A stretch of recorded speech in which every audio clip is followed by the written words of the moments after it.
On this day in history, July 31, 1971, Apollo 15 astronauts James B. Irwin and David Scott first used the four-wheeled battery-powered lunar roving vehicle to extensively explore the moon's surface, in particular the Hadley Apennine site. The Lunar Roving Vehicle, or LRV for short, is a battery-powered four-wheeled rover used on the moon in the last three missions of the American Apollo program, 15, 16, and 17, during 1971 and 1972. It is popularly called the Moon Buggy, a play on the term dune buggy. Built by Boeing, each LRV has a mass of 462 pounds without payload. It could carry a maximum payload of 970 pounds, including 2 astronauts, equipment, and cargo such as lunar samples, and was designed for a top speed of 6 miles per hour. Although it achieved a top speed of 11.2 miles per hour on its last mission, Apollo 17.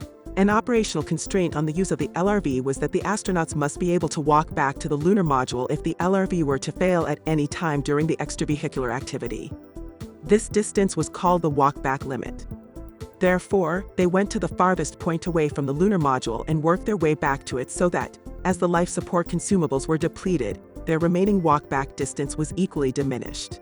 The farthest that Apollo 11's Neil Armstrong and Buzz Aldrin ventured from their lunar module was 65 yards. All of their wanderings would fit inside a football field. Apollo 12's and 14's moonwalkers covered more ground, but never far from base. Then came Apollo 15, and with it the first LRV. On the first of their 3 drives in the rover, Scott and Irwin covered more territory than all 3 previous missions combined. They drove more than 17 miles. They twice climbed hundreds of feet up the side of a mountain, drove along the edge of a mammoth canyon, and ranged more than 3 miles from their lander. They could pile the LRV with samples and carry a full range of tools with ease. The rover used on Apollo 15 was left at the Hadley Apennine site.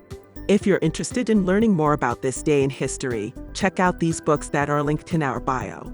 If you use these links, you can support our page.